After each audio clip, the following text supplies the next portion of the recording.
స్వీట్ల విక్రయాల్లో వినియోగదారుల ఆరోగ్య భద్రతను దృష్టిలో ఉంచుకుని ప్యాక్ చేయని స్వీట్లపైన బెస్ట్ బిఫోర్ తేదీని తప్పనిసరిగా ప్రశ్నించే నిబంధనలను కఠినంగా అమలు చేయాలని లింకా బుక్ ఆఫ్ రికార్డ్స్ గ్రహీత సామాజికవేత్త బాసు ప్రకాష్ పేర్కొన్నారు. జగిత్యాల జిల్లా కేంద్రంలోని ప్రెస్ క్లబ్ లో శనివారం ఆయన విలేకరుల సమావేశంలో మాట్లాడారు. Food safety and standards authority of India 2020 September 25న జారీ చేసిన నిబంధనల ప్రకారం స్వీట్ల విక్రయాల్లో బెస్ట్ బిఫోర్ తేదీని వినియోగదారులకు స్పష్టంగా తెలియజేయాల్సి ఉందని అన్నారు. అయితే ఈ నిబంధనలు అమల్లోకి వచ్చి సంవత్సరాలు గడుస్తున్నప్పటికీ దేశంలోని పలు రాష్ట్రాలు, కేంద్రపాలిత ప్రాంతాల్లోని అనేక స్వీట్ షాపుల్లో నిబంధనలు పూర్తి స్థాయిలో అమలు కావడం లేదని ఆయన ఆవేదన వ్యక్తం చేశారు.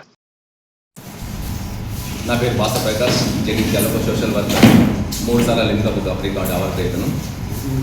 విషయం ఏంటంటే ఫుడ్ సేఫ్టీ మీద. ఫుడ్ సేఫ్టీ లోపల ఇంతవరకు 2020 అక్టోబర్ 20న ఒక అమెండ్మెంట్ జరిగింది. FSSAI ఫసి ఒక చట్టం చేసింది. ఎప్పుడైతే ప్యాకెడ్ సూపర్ మార్కెట్లో కానీ షాపులలో కానీ ప్యాకెడ్ స్వీట్లు ఉంటాయో వాటి మీద best before date plus manufacturing date ఉంటుంది. కానీ ఇతర స్వీట్ షాప్లలో పెద్ద కానీ పుల్లారెడ్డి స్వీట్స్ కానీ హైదరాబాద్లో చాలా షాప్స్ ఇట్లా ఉన్నాయి. ఇట్లా పెద్ద షాప్స్లలో ఇందులో ఉన్న ట్రేలలో ఉండే స్వీట్లలో ఎక్కడ కూడా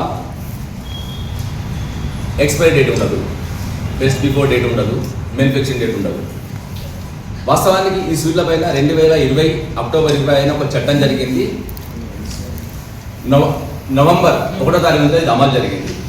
కానీ దీన్ని ఇప్పటి వరకు ఇంప్లిమెంట్ చేయట్లేదు. దీనికి అన్ని రాష్ట్రాలకు ఫుడ్ సేఫ్టీ కమిషనర్లకు ఇది ఆర్డర్గా వెళ్ళింది. ఇప్పటివరకు దాదాపు 7 సంవత్సరాల నుంచి ఇంతవరకు దీన్ని ఇంప్లిమెంట్ ఎక్కడ కూడా చేయట్లేదు. దాదాపుగా ఇది ఇంగ్లీష్. ఈ సారాంశాన్ని 29 రాష్ట్రాలు ఫుడ్ కమిషనర్లకు మరియు కేంద్రపాలిత రాష్ట్రాలకు ఫుడ్ కమిషనర్లకు ఈ లెటర్స్ ఈరోజే పంపిస్తున్నాను. ఈరోజు దయచేసి చూడండి.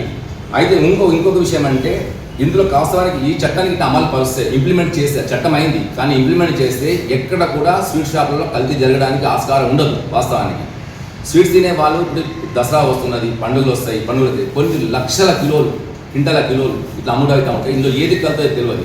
ఇప్పుడు ఇందులో ఫుడ్ కలర్స్ వినియోగిస్తున్నారు. ఎట్టి పెద్ద చట్టం ఉంది. ఫుడ్ కలర్స్ ఎట్టి పెద్ద ఆర్టిఫిషియల్ వాడకూడదు, నేచురల్గా వాడాలి. ఈ కలర్లు వాడట్లేదు ఎవరు కూడా. ఎట్టి పరిస్థితుల్లో ఈ ట్రేలర్ గిట్ట వీళ్ళు పెట్టుకుంటే ఈ అమలు గిట్ట జరుగుతాయి. ఎక్కడ స్వీట్లలో కల్తీ జరగడానికి విస్కారం ఉన్నది. ఏ ఫుడ్ ఇన్స్పెక్టర్ కూడా దాడులు చేసే అవసరం పడదు. ఇది సంగతి. ఇది ఖచ్చితంగా మీరు మీడియా దృష్టికి, ప్రజల దృష్టికి తీసుకెళ్ళాలని మీడియా ద్వారా తెలుసుకుంటున్నాను. దయచేసి దీన్ని దేశవ్యాప్తంగా మీరు ప్రచారం చేయండి ప్లీజ్.